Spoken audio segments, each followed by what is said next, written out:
Welcome, gentlemen. Good to see all of you. Let's be honest. So, over the last few podcasts, we've been talking about therapy. Our handsome irregular is back. You see, He's here. no grief. I Where's he gave been? Anthony. I don't know where he's been. We've been calling him for weeks, and he's just I don't know, gone rogue. He's Exactly. disappeared. So, welcome back, Anthony. Good to see you, sir. Good to see you all. Good to see you, sir. My adopted brothers. It's lovely to be back on this, and hopefully I'll be as disruptive as as normal. And I love you like brothers, but I have no respect for you like brothers. Fantastic. We feel exactly I the wouldn't have same. respect for us either, Yeah. Just throwing that out there. especially that one up there, the right hand corner. I know. is that- I won't mention his name. Listen, even his imaginary mates left him. Anthony, so we've been talking about therapy over the last few weeks. You and I have spoken about that as well offline, as I'm sure you have with Inch and Winston. But your take on whether you're pro therapy, anti therapy, I think we already know. But your take on whether you've experienced therapy, if you're happy to talk about anything to do with that. What's your take on the last few podcasts? What do you think? It's been quite interesting, actually. To be fair, and this is not sort of like putting a halo around my head. I've not really had therapy as such. I've never needed to go to have therapy, so I can't really speak as an individual who's had experience in it.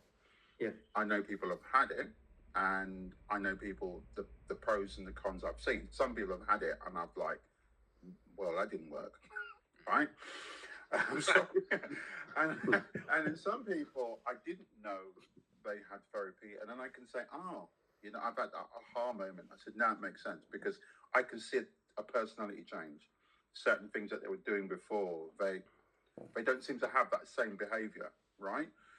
So, but therapy, I did like the argument that the statement that you said, should you have therapy with an individual who you're connected to?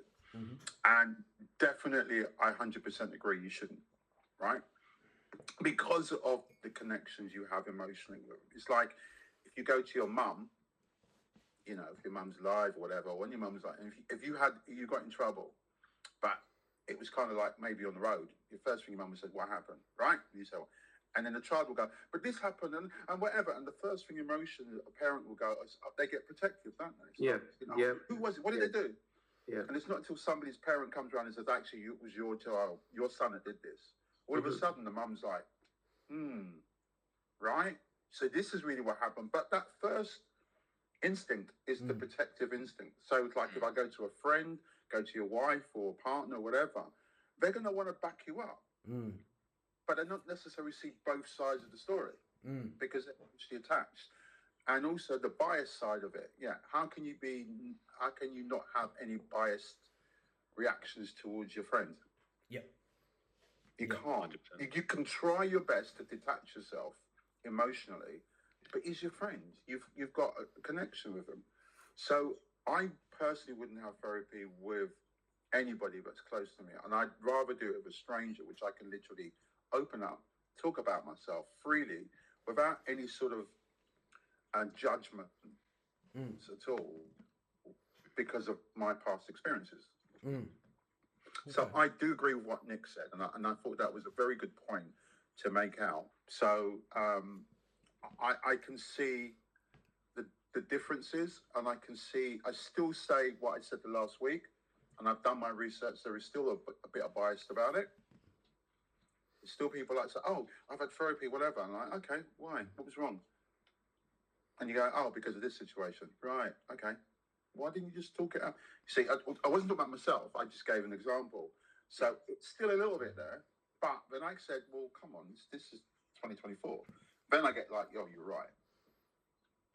So that's my kind of... Hold on, Anthony, what do you say? What do you mean by that? You mean that some people enter into therapy for the wrong reason, do you think? Is that what you mean? Or... No. We all agree we all need therapy. no. Regardless of whatever, we all need it. So what did you... I didn't understand that. What did you mean by that now? No, I actually asked a couple of people. I said, if somebody was like such and I'm talking about a certain stereotype of male, right? Yeah, And yeah. then said that same thing. And I did get various different answers like, well, come on, what's wrong with that?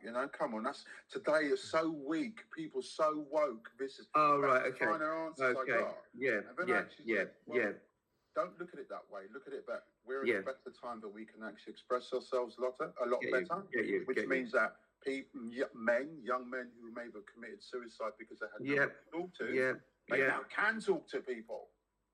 People like ourselves felt like we've grown up just by ourselves and we can't really speak about emotions to another male because it's just not the right thing.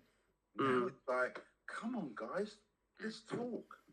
So for me, I do think it's better, going back to the subject, but I still those comments did upset me a little bit because I thought we need to wake up. So do you think it's more socially acceptable now to kind of, do you think people, therapy for people to kind of vocalize it, that they might have okay, that's good. Oh yeah, I think so, because you look at the media, look, you got these films that talk about go and do therapy and do yoga, and you know what? It's now become like it's ingrained into the media sort of thing. So I think it's more acceptable now. Yeah. I still think, but also you got to understand different cultures may have a different take on it as well. That's another thing. Sure. I think the stats back that what you're saying. I think the stats back that people are generally going to therapy more now than maybe what they did 20 years ago. So we're definitely seeing a swing towards kind of having that conversation and using the tool of therapy. But I mean, it's kind of like what we was discussing, last week or the week before. There's a lot more proactive information about therapy in the workplace, for instance, and a lot of companies do free sessions. So it's more available. It's more spoken about. They talk about that. In sports nowadays, as we like football, and the messages about mental health and stuff like that we hear on whatever platform or program that we watch nowadays. We're being bombarded with that kind of information. So I think it's really good that people are taking up the opportunity to kind of learn a bit more and kind of understand themselves and become more aware of their own thoughts and feelings. But you're right, because there is still that kind of phobia within certain communities.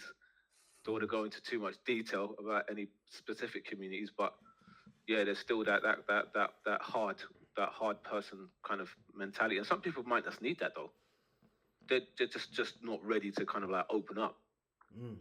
They're used to it's easy to you know what? Let's just hide it underneath the carpet and just tell everyone like stop being soft, because they don't want to go there. For some people, it's scary, isn't it? Absolutely, and it is scary. Yeah, absolutely. To kind of make yourself vulnerable with another person that you don't particularly know or have never met before. Do you know what I mean? It's that, we were saying about that, the relationship between the therapist and the person that's entering into therapy is key, isn't it? Because, as I say that, I mean, I can only speak for myself. I needed to get that part right for me to know that I'm going to be able to get value and make the changes that I felt that I needed to make in myself. That relationship bit was key for me, and that's why I had to see about one or two before I happened to find the person that I settled with in the end, and we managed to do some good work together. Sure. Yeah. Makes sense. Yeah. See, I'm gonna say it from this is gonna sound like quite a blatant thing. When I'm in a kind of a staunch frame of mind, and somebody says to me, "Oh, I lash out every time," or I go out for a few pints and I have a fight and blah blah blah and all that, and I hear that, and they're saying, "But I'm not going to therapy. I don't want to talk about it. I don't want to do this." Okay, well then you're just going down that line. Okay, well then cool, go down that line then. But then that is you now know your pattern. Well, I'm going to be honest with you. If you're then saying to me, I'm too afraid to then go and be vulnerable with another human being, well, I see that as vulnerable, that I'm going to go out and have a punch up with somebody in a pub. I can't think of anything more vulnerable for me. I'm a trainer, so I can run away from that. I'm not involved in any of that nonsense. So for me, going to just be, if you're scared about being, then you definitely need to go to therapy. That's 101 for me. If you're scared about being who you are, then go to therapy for that. Mike, you're looking at. Please tell me you disagree with that. I would love that. No, I was just thinking of something of my. Okay. No, because that's again, we've spoken off camera. For me, all of this is so open for debate, and we get that. But yeah. No, I was just thinking about capacity and cognitive reasoning. But anyway, go on. We'll talk about that. Yeah, that'd be great. Yeah. And I just think for myself, thinking back and thinking over what you've just said a minute ago, Anthony, I think there's something that I want to say on that, which is you've used the term there. So some people use the term counseling, some people use the term psychotherapy. That in itself, here lies, and here's, as somebody who is, I'm going to sound like an arrogant, somebody who is a clinician in this, somebody who is passionate about this. People don't, and I'm talking about people within the profession, don't understand the difference between those two words. What is a counselor? What is a psychotherapist? Are they different things? What does this mean? What does that mean? It's so straightforward and easy, and yet the profession itself, for some reason, likes to keep everybody kind of, oh, look at this mystical kind of thing that we're doing. We're going to be sitting and playing a sitar, burning joss sticks, and kind of, I don't know, meditating while we chat. Well, I try and do that as much as I can. But counselling and psycho. Yeah, exactly. Counselling and psychotherapy. Here's the main difference. If the client that I'm working with decides that they just want to stay at a surface level and just dig a little into what's going on for them because they're scared, they don't want to open the lid, now we're dealing with a counselling session. Okay. If somebody wants to go to those depths, like you was talking about, Win, to do with the shadow self, and they're going right into, so for example, he's vulnerable. So if I go into my therapist and I'm talking about the abuse I suffered as a child, okay, now my therapist is working as a psychotherapist. It's the depth that you're going to with your client that dictates whether it's psychotherapy or whether it's counseling. Counselors don't like this because they don't know the answer to this question. A lot of them. That's the difference. And you can be duly trained in both disciplines. You are. If you're learning, if you go through a certain level of training, again, it sounds so arrogant. If you go for the level of training that, say, I trained for like 10 years, right? Overall, in this. I'm now, but it doesn't mean, so can I call myself a psychotherapist? If the client I'm working with has gone to the depths of what's going on for them emotionally, and I'm on that journey with them, we together are doing psychotherapy. Does that make sense? I couldn't, I don't know, for want of a better word. I mean, could I market myself as a psychotherapist rather than a counsellor? Yeah, you could do. If you've had the training, yes. If you've had the training in it, yes. Of course you could. Okay. Of course you could. Right. But equally, somebody who I spoke to today, we had a counselling session. Because they just want to go to a certain level. Yes. So that's where they're going. Can I just ask a question? So where is the level where you get from counselling to psychotherapy? The client decides. Okay. In terms of depth of where they want to go. So for example, if I want to go in and talk about, I've got anxiety issues around this, I could go to a certain place where that's a counselling situation.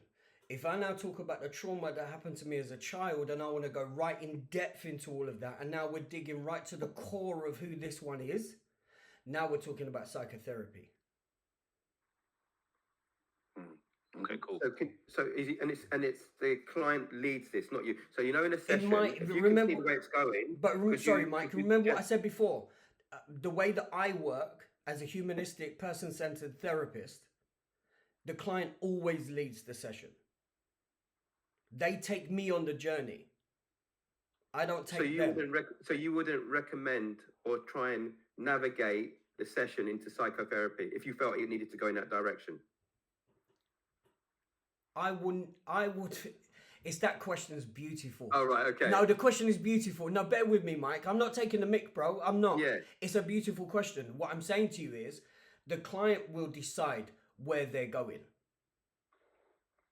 The client will decide, not me. Although you might know as the expert that he needs to go there. And this is where the question, I can't agree with the question.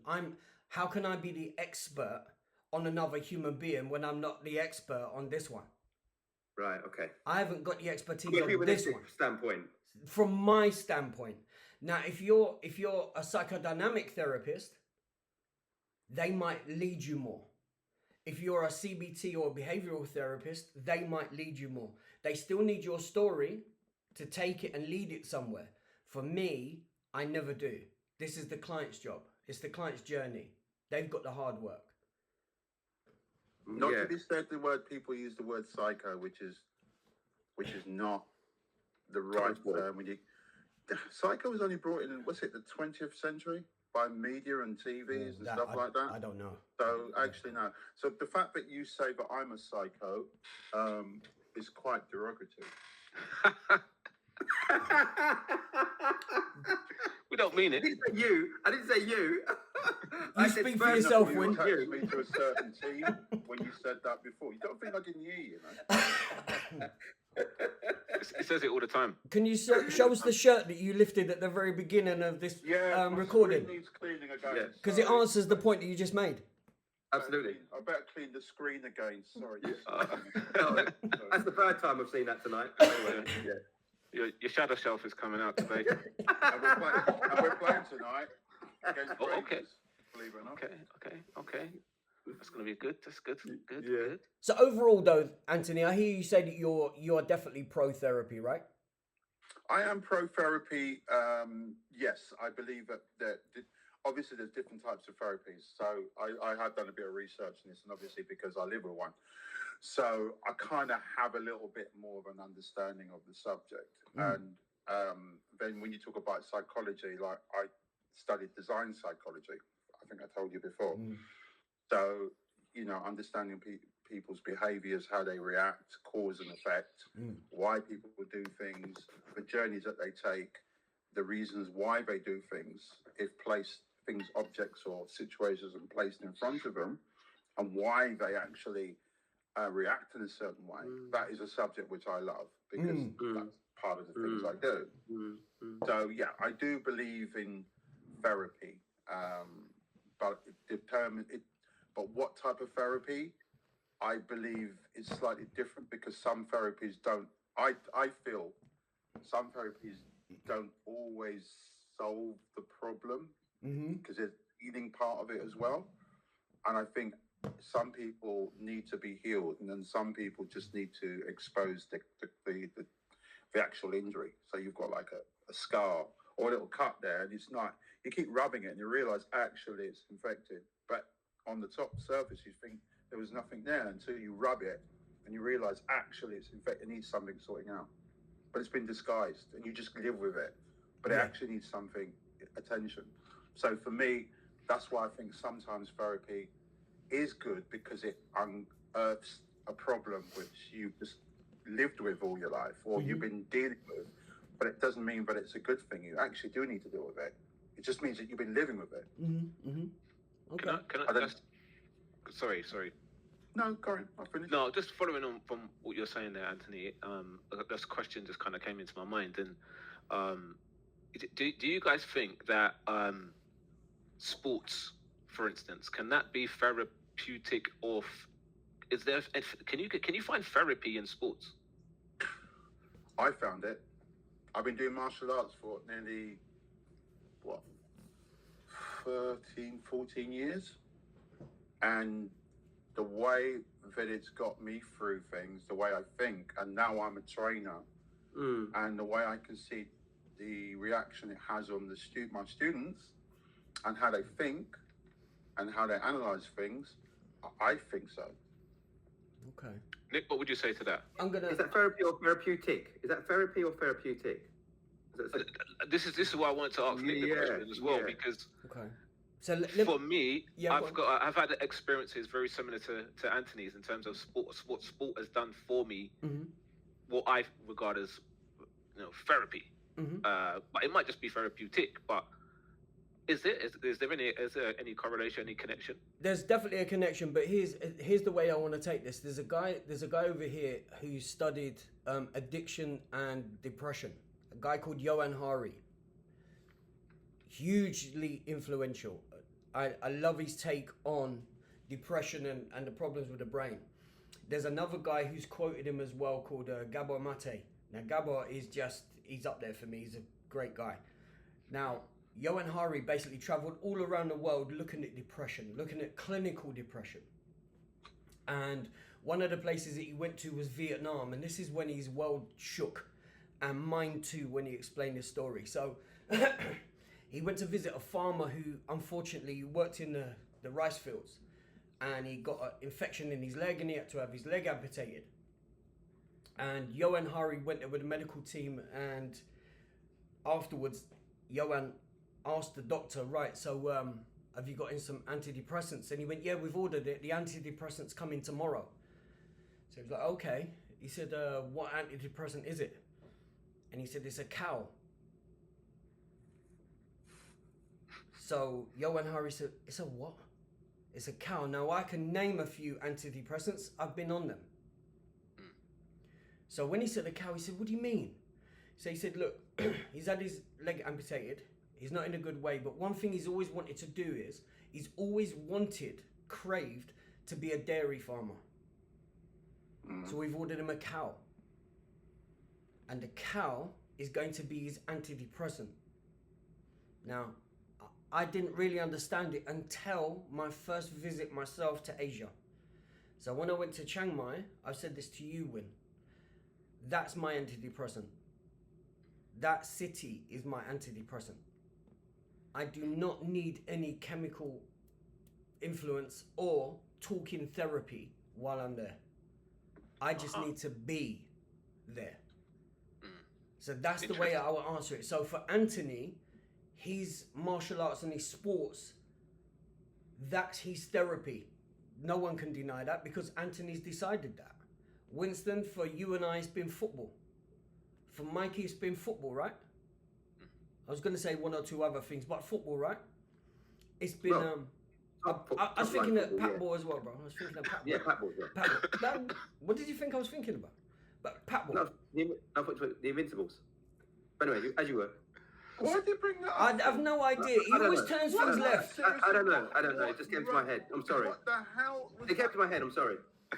It's the standard answer when... Yeah. It's the standard answer when his back's against the wall. I know, it is. Invincibles. Could be anything. Could be a mathematical equation. It could be at a meeting. It could be at a meeting. It's an interview question or a job role, and you say Invincibles. Yeah, it doesn't matter what it is. And he throws I apologise. He throws that to a Liverpool supporter that's been a serial winner, right? So I just don't know why you throw things like that.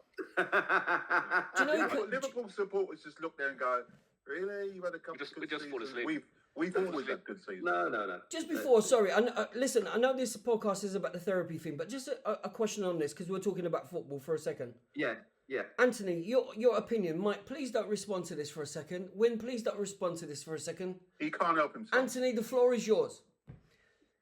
The Invincibles, that season of not losing a game, that's impressive. Mm-hmm. Does it compare to a Champions League win? Nowhere near. Okay, thank you, Nowhere sir. near. So now we'll get back to the podcast. Thank you. That's it. That'll do. I'll click that bit. That's fine. Okay, so now let's move on. Yeah, I salute you, sir. Response, but No. You don't need to respond, Mark. We're fine. We're fine. I'll say that. But yeah. But We know what your response is. we know what it is. We've heard it. I've heard it so many times, and I've heard other teams like Chelsea, Arsenal, turn around and say, "Well, until you win a Champions League, then start talking." All right. Okay. All right. But anyway, so Yeah. the reason why we asked Anthony to come on is to kind of round this subject off of therapy.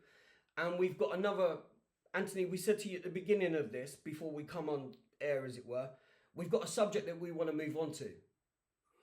And we genuinely didn't want to tell you what the subject was. So now here's the subject that we're going to be talking about. Mentoring. Your opinion, please, sir. on mentoring and what it is and what it means to people, or should, I don't like that word, mean to people? What does mentoring mean to you?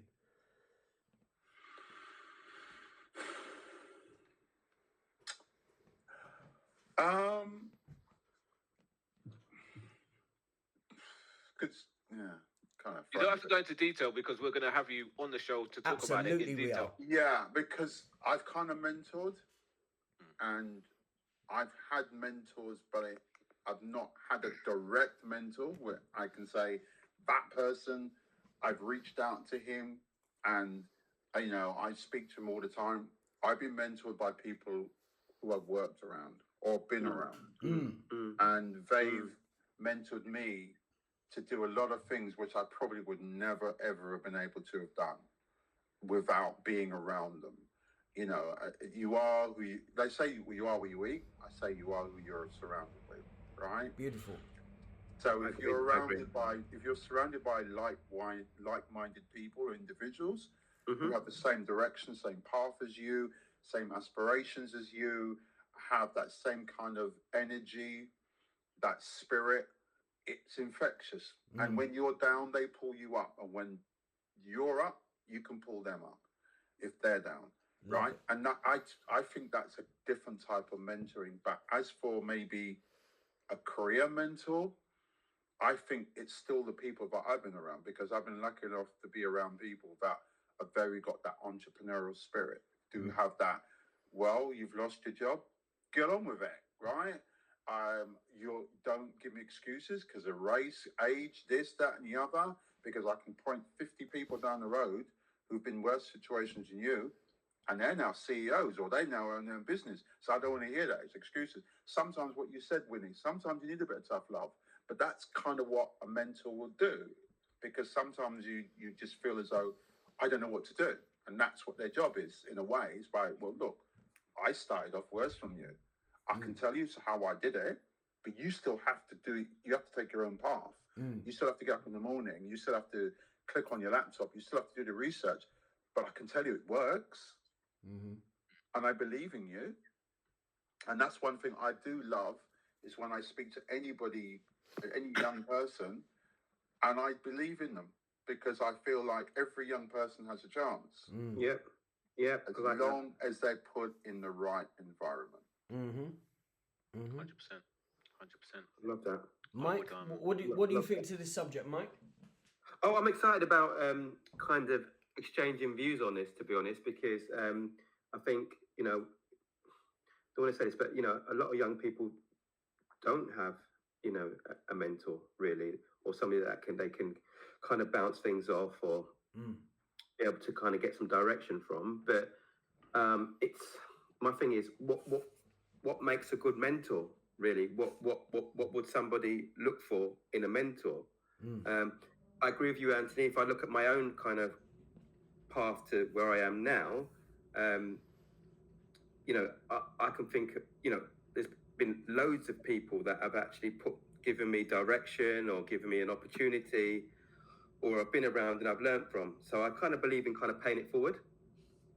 So when I am in a position or an opportunity that I can kind of, you know, give my advice or support somebody, you know, particularly in the professional realm, you know, I kind of see that as, and that's a bit of a cliche, I kind of see that as a bit of a duty, really, if I'm being honest. Nice. Because I've experienced it myself, so I believe I should pay that forward. Yeah. Okay. Win? What do you think, sir? Yeah, I agree with both of you, really. To be honest with you, it's like I think it's vitally important, you know, especially for young people to have mentors. You know, as a business person, you might need a business mentor, but especially with young people. And I think a lot in pictures, and the picture that it kind of throws into my mind is, you know, when you got a plant when it's young, and when it grows up and it kind of starts leaning to one side, and it's really important to have that bit of cane next to it tied up so it grows straight. That's what mentors do. They encourage the right direction for a younger person to grow, to be in a mature plant, a mature tree, or however you want to kind of you know, fashion it.